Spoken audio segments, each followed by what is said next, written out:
They left for the big family trip for cars, 17 people, one group chat without me. I woke up to an empty house. When I called, Mom said, "We thought you were in the van with your cousins." I said nothing. 2 hours later, my sister accidentally sent me a screenshot meant for her friend. "He's really not here? OMG. Our plan worked." I just replied, "Merry Christmas." Then I quietly canceled the $12,500 booking. And then came step 2. At 8:03 a.m., I had 101 missed calls. One just said, "Emergency." It must feel good not being included. My uncle had said last Christmas, half laughing, half serious, after I'd offered to pay for the family dinner. Makes things easier when people forget you. I thought it was a joke. I laughed too. But now I know it wasn't. This year, I woke up in a silent house on December 23rd. No messages. No knocking. No breakfast smells. Just a quiet so thick it felt like insulation. The living room was spotless, except for a stray charging cable and 2 pine needles near the door. My suitcase was still in the hallway, unopened from the last work trip. My toothbrush dry. My wallet untouched. I thought maybe I was dreaming. Or maybe they were running late. So I called. Mom picked up on the second ring, like she wasn't expecting it. I said, "Hey, where is everyone?" There was a pause. The kind that swells like water behind a dam. She said, "We thought you were in the van with your cousins." I said nothing. Just like that, 17 people, for cars, one giant family trip, and no one had noticed I wasn't there. Not a single call. Not a check-in. Not even a seat saved. She said, "I swear, I thought Zach told me you were in car too. Maybe there was a mix-up." Another silence. Then I hung up. I didn't yell. I didn't ask why I wasn't on the group chat. Why I was left out of the planning. Why I'd helped pay for that Airbnb in the mountains. Yes, $12,500 on my credit card, and still wasn't counted. 2 hours later, my phone lit up. It was a screenshot. From my sister, Emma. I could tell it was meant for someone else, probably her friend Caitlin. It showed the group chat. 17 names. A pinned message about the itinerary. Underneath, her text read, "He's really not here? OMG. Our plan worked." I just stared at it. I didn't write back right away. I didn't call her. I just sat down at the kitchen table, opened my laptop, logged into the Airbnb account, and quietly hit cancel. The refund processed in seconds. The money would return to my card within 3 to 5 business days. Then I sent one message back. "Merry Christmas." No punctuation. No emojis. No rage. Just a line they'd remember. 30 minutes later, my phone started buzzing. 42 missed calls. Then 70. Then one message that just said, "Emergency." I turned my phone off. Because now it was time for step 2. The first call I answered was from Dad. His voice was raw like he'd been screaming already. "What did you do? You canceled the whole house?" "No," I said calmly. "I canceled my booking. It just happened to be the entire booking. Because it was on my card." "You think this is a joke?" he growled. "There are 17 people standing outside a cabin in the snow. You think I'm a joke," I said, and hung up. I turned my phone back on an hour later. By then, the panic had become orchestral. Missed calls from my mother, Aunt Marianne, Cousin Leo, Emma again, even her boyfriend Zach, who had apparently become family faster than I could even get a group invite. I didn't respond. I just watched. Because for the first time in years, I wasn't scrambling to fix what they broke. Backstory they didn't expect me to tell. For 3 years straight, I paid for every holiday rental. "We'll send you our share later" never came. Every birthday gift for cousins? On me. Every time Emma's car broke down, guess who she called? Not because I was her brother, but because I was the default. Mom once told me, "You're the responsible one. That's why we lean on you." No, I was the quiet one. That's why they thought I wouldn't fight back. They used me like a credit card that never expired. Fake apologies and real lies. By Christmas Eve, they were desperate. Mom texted, "We didn't mean to exclude you. There was just a lot going on with Emma's kids and Zach's visa. Please let's not ruin Christmas." I didn't answer. Emma posted on Instagram from a roadside diner near the mountains. Black coffee, messy hair, and a caption. "Family means not always agreeing, but always forgiving." I laughed. The comments were all sympathy. "Stay strong, babe. Hope things calm down soon. People show who they are when it matters most." And then I saw it. A story from her private account, one I wasn't supposed to follow anymore. Screenshot of our family group chat, minus me. Caption. "He's finally out. Can't believe it took this long." Below it, A photo of the Airbnb refund email, the one I received. They planned it. Knew I'd fund the trip. Knew I'd be excluded. And they thought I'd still pay. I checked my statements. Not just Airbnb. Emma had used my Netflix, my Spotify, my Amazon Prime, including several next-day orders for hiking gear. None of it for me. None of it with me. But all on my tab. Then I saw it. A $780 charge to a ski rental store in Aspen. I'd never even been skiing. They'd used my login, my auto-filled card, my identity. I screenshotted everything. Then I checked the family group chat from 2 years ago when Emma begged me to help her consolidate her debt, just for 3 months. It had been 31. Silence turned into sabotage. On Christmas night, I posted something. Not public. Not yet. Just a close friend story with a screenshot of the refund confirmation and the caption. Turns out, I wasn't as invisible as they thought. By the next morning, I had messages from people I hadn't heard from in years. Cousin Leo. Hey man, I had no idea they didn't invite you. That's messed up. I only came 'cause they said you couldn't make it. Aunt Marianne. You were paying for all of this? I thought your mom and dad covered the house. I'm shocked. But the real gold came from Zach, Emma's boyfriend, the tag-along prince. He texted me, nervous at first. Then he wrote, Dude, I didn't know about any of this. I thought you were just staying back for work. Emma said you volunteered to cover the Airbnb. Then, she said you didn't like being around people anymore. That you were fragile. Fragile. The same word Dad had used last year after I told him I was burned out from work. Fragile boys don't last long in real life. What Zach revealed broke everything open. Zach called that evening, voice shaky. He told me everything. Emma had been planning the perfect family trip since October. Her words, not mine. She called it her Christmas rebrand. New vibe, new family structure, no drama, which apparently meant no me. She told Zach she'd handle the Airbnb. Then she let it slip to Mom that I had volunteered to cover it. She never told anyone I was coming, never added me to the travel doc, never invited me to any of the planning Zooms. She said you'd just get in the way, Zach whispered, that you ruined the mood. He told me he tried to push back, said I should be included, and Emma told him, don't worry, he's used to being left out. He won't even notice. I hung up without saying a word. The evidence folder begins. That night, I started a new folder. I named it, Used, Screenshots, Emails, Emma's Instagram stories, the Amazon invoices, the Airbnb charges, old messages where they told me I was part of the family, but always somehow the last to know, the first to pay. Then I opened a new tab, typed $12, 500 Airbnb chargeback plus fraud, and began my next step.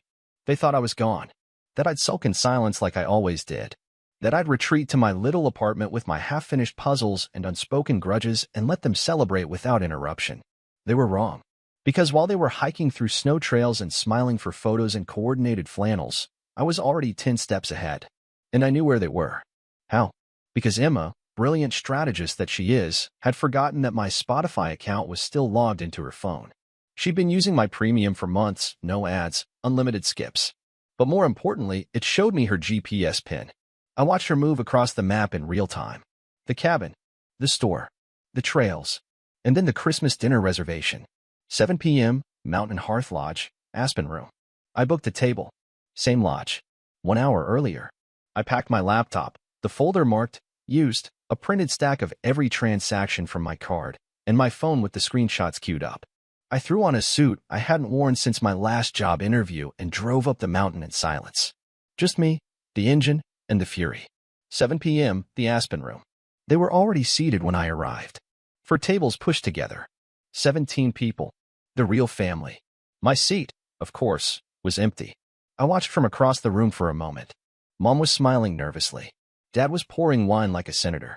Emma was scrolling through her phone, probably checking how many likes her blessed Christmas post had racked up. Zach looked miserable. Then I walked over.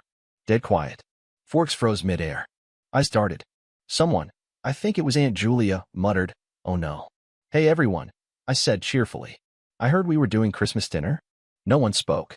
Then Emma, "This is not your reservation." I smiled. "Actually, it is. You're sitting under my name. The one that paid for the lodge package. Check the receipt." Dad stood up. "You're making a scene." "No," I said. "I'm making a point." I pulled out my laptop, opened the folder, and turned the screen toward the table. "Let's take a look." I said. The moment it all fell apart. First, the Airbnb invoice.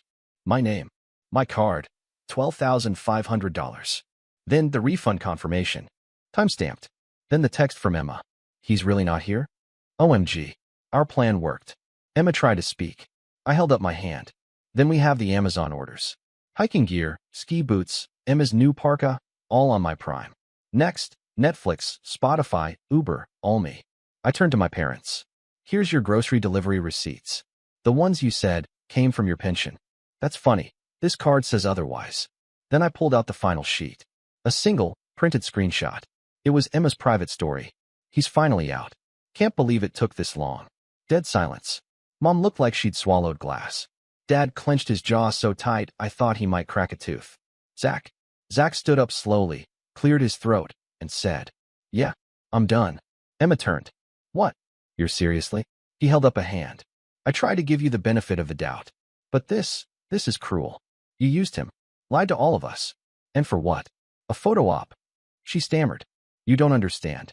I understand enough, he snapped. I'm not staying another night in that cabin. You people are impossible. The family fracture. Aunt Marianne whispered something to Mom. Uncle Leo said out loud. I didn't know you were paying for all this, man. I thought you just didn't want to come. Dad finally exploded. This is exactly why we didn't invite you. You always act like a victim. Always trying to make people feel guilty. I stepped closer. No, I said. I act like someone who's tired of paying for the privilege of being ignored. Then I pulled out the final thing. A portable speaker. I hit play. Emma's voice filled the room. Don't worry. He's used to being left out. He won't even notice. It was her. Clear as glass. A voice memo from a month ago, sent to Zach. Saved automatically in the chat. Emma lunged forward. Turn it off. I turned it up. Mom stood up. Please, we can talk about this. No, I said. Talking time is over. Then I pulled out a single card. Business card size. Simple serif font. It read, This dinner was paid for by the one you left behind. Bon appetit. I placed it in the center of the table, closed my laptop, and walked out. Behind me, I heard chairs scrape. A plate clatter. Someone muttering, Jesus Christ. Outside, the snow had just started to fall. By the time I got back to the city, my story was already echoing through the cracks. Zach had driven straight home after the dinner and made a short but powerful post. Sometimes you find out too late that the people closest to you are capable of orchestrating cruelty like it's a holiday plan. He didn't name anyone. He didn't have to. People connected the dots. Fast. I went public. The next morning, I posted a thread. No dramatic caption. Just this. They left for the big family trip. 4 cars, 17 people. And one group chat without me. I woke up alone in the house I paid for. 2 hours later, I got a message meant for someone else. He's really not here? OMG. Our plan worked. So I canceled the $12,500 booking. And then I pressed play on the truth. Underneath, screenshots of transactions, the voice memo, the messages, the lodge receipt, and my final dinner table photo, 17 people frozen in silence while I walked away. It blew up. Thousands of likes, retweets, comments, DMs. People shared their own stories. The sibling who always took. The parents who manipulated with guilt. The relatives who only remembered your name when the rent was due. Someone wrote, You didn't just cancel Christmas. You reclaimed it. Mom messaged me the next evening. Please delete that post. People are calling. We're embarrassed. This wasn't supposed to go public. Then, your father says you've gone too far. He's thinking of talking to a lawyer. Then, Emma hasn't stopped crying. I didn't respond. The next day, Emma messaged too. Just one line. You ruined everything. I finally replied. No, Emma. I revealed it. A new kind of Christmas. On December 26th, I uploaded a video. Just me. One chair. White background. Calm voice. I didn't want to do this. But you made me the villain before I even knew there was a script. You planned a trip with my money, without my name. Then laughed when I wasn't there. So here's the truth. Not for revenge, but for record. I laid it out. The silent years of being the dependable one. The way they'd used me, excluded me, then tried to gaslight me into silence. I played the voice memo. I ended with this. If you're watching this and you've ever been the one left behind, here's your sign. It's not your fault. It's theirs. The video hit 3 million views in a week. They tried to save face. Dad posted a half apology on Facebook. Families fight. But real men don't air dirty laundry. Uncle Leo commented. Should have just invited him. Emma tried to pivot. She posted an Instagram story with a black screen. People change when you stop letting them manipulate you. I see clearly now. I laughed out loud. She really tried to rebrand herself as the victim of the story she wrote. The unexpected reaction. Then something strange happened. 3 of my younger cousins, the quiet ones, the overlooked ones, messaged me separately. Each said a version of the same thing. Thank you for saying what we couldn't. One even said, I saw myself in your video. I thought I was crazy. Now I know I'm not. That hit me harder than anything. It wasn't just my story. It was a blueprint for getting out. Then came the business offer. I got a message from a content platform I'd never heard of. They offered to license my story as a short docu-series, anonymous, narrated, visualized. I said yes, with one condition. I don't want to be famous. I want people like me to feel seen. They agreed. Then another email came in from a law firm. Not for me. For them. Apparently, Emma had used my name and financial details on a health insurance application to get better coverage. Fraudulent. Traceable. Legal consequences pending. No more silent generosity. On New Year's Eve, I posted one final story. A photo of my apartment. Cozy. Clean. A glass of wine on the windowsill. Caption. This year, I unwrapped the truth. And it was better than anything I ever got under the tree. No likes from family. Only hearts from strangers. And a few allies I never knew I had. I spent the night watching fireworks alone. And I've never felt more free. On January 3rd, I changed my number. No warning. No goodbye texts. No just in case you need me. I let it die like a forgotten voicemail on a phone nobody charges anymore. I watched the last few messages come in like clockwork. Emma, are you really going to erase all of us? Dad, you made your point. Now act like a man and fix this. Mom, you're still my son. That matters more than anything, doesn't it? No, it doesn't. Because what I finally understood, what burned through every leftover excuse in my chest, is that I was never included by love. I was included by utility. The second I stopped paying, stopped absorbing, stopped apologizing, I was no longer family. I was noise. A problem. A threat to their narrative. I didn't ghost them. I outgrew them. I signed the lease on a new place. Downtown. 27th floor. South-facing windows. No spare bedrooms. No couch large enough to crash on. The first thing I unpacked was the photo of me at the dinner. The moment just before I walked away from the table of 17. I framed it. Hung it in the hallway. Not as a trophy. As a reminder. Never beg to be where they don't want you. The message they couldn't ignore. On January 8th, I got a letter. Real paper. Stamped envelope. From my parents' lawyer. Our clients are concerned about reputational damage. They request that you remove any public-facing posts and issue a clarifying statement indicating that your social media material is fictionalized. It was laughable. So I responded. My material is factual, documented, and protected. If you proceed, discovery will include bank records, text archives, voice memos, and eyewitnesses. Also, good luck with the fraud investigation into Emma's insurance claim. That one wasn't even my report. I never heard from that lawyer again. I built something bigger than revenge. Within 6 weeks of going public, I'd been invited to guest on 3 podcasts, 1 panel on toxic family dynamics, and a docuseries shoot in Toronto. I turned most of them down, but I did one. The first. The host asked me, "What do you say to people who tell you blood is thicker than water?" I smiled and said, "Then don't be surprised when your own family tries to drown you." The final gesture. And then came the sign. Literally. I opened a small co-working space on the edge of the city. Creative types, freelancers, people who'd clawed their way out of messes and needed somewhere to rebuild. I called it Not Included. Under the name, in smaller text. A place for the ones who got left off the invite. On opening day, I taped something to the front desk. A printout of that first message from Emma. He's really not here? OMG. Our plan worked. Framed under glass. With one sentence typed below. And now I am. I don't miss them. I miss who I pretended they were. Sometimes people ask me if I've forgiven them. I tell them, I've released them. That's not the same. I don't hate them. I don't wish them harm. I just don't carry them anymore. I don't answer unknown numbers. I don't check old threads. I don't walk past mirrors and wonder what I could have done differently. Because the truth is, I did everything right. And they still chose to leave without me. My last words to them were quiet, but final. Christmas card season came early this year. I printed just one. Sent it to my parents' house. Inside, a photo of me in front of the Not Included sign. No caption. No return address. Just one post-it note tucked inside. Next time, try paying for your own vacation. I wasn't forgotten. I was erased. But I turned it into a billboard. And now, they get to drive past it every day. But they don't get to come inside. Not anymore.